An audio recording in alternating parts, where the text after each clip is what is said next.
આપણે પેલા વચ્ચે મિતભાઈનું લાયસન્સનું કામ હતું તેનું શું થયું?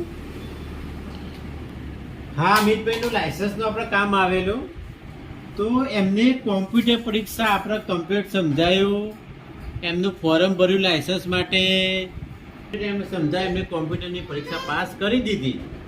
એટલે એમને કોમ્પ્યુટરની પરીક્ષા પાસ કરી દીધી ત્યારબાદ એમને પ્રેક્ટિકલ માટે આપણે તારીખ લીધી છે. કઈ તારીખ?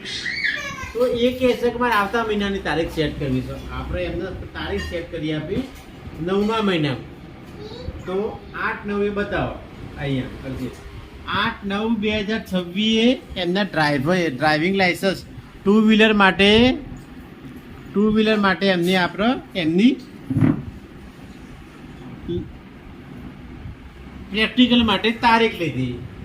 તો હવે શોર્ટ ટાઈમમાં એ પરીક્ષા પાસ કરી દેશે. આપણે પ્રેક્ટિકલ માટે એમના તારીખ પ્રમાણે ત્યાં મોકલીશું. અહીંયાથી એપોઇન્ટમેન્ટ સ્લીપ એમને વોટ્સઅપ કરી દીધી.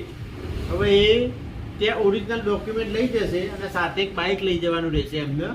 તો આ સ્લીપ પ્રમાણે તારીખ પ્રમાણે એરિયા જશે અને ત્યાં એમનું કોમ્પ્યુટરનું ત્યાં એમનું પ્રેક્ટિકલનો ટેસ્ટ આપશે. ત્યારબાદ એમનું લાયસન્સ ઘરે આવી જશે. ગાંધીનગર એમનું સેન્ટર છે. ગાંધીનગરમાં પ્રેક્ટિકલ પરીક્ષા માટેનું સેન્ટર છે ગાંધીનગરમાં છે. 11 વાગે એમને પહોંચવાનું છે. ટાઈમ છે 11 વાગ્યાનો. 8/9/2026 એમની તારીખ લીધેલી છે. ટુ વ્હીલર માટે આપણે એમનું લાયસન્સ બનાવીએ છીએ. બધું જ કમ્પ્લીટ 30 મિનિટ પહેલાં એમને પહોંચવાનું હોય. 30 મિનિટ પહેલાં. બરાબર? ઓકે. તો આટલી પ્રોસેસ કમ્પ્લીટ થઈ જાય.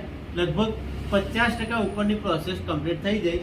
હવે એમને ખાલી પ્રેક્ટિકલ માટે જવાનું છે. પ્રેક્ટિકલ આપ્યા પછી એમનું લાયસન્સ ઇસ્યુ થઈ જશે અને આપણે સ્ટેટસ ચેક કરીશું. એમના ઘરે લાયસન્સ ડિલિવરી થઈ જાય એટલે આપણે અહીંયાથી મેસેજ કરી દઈશું.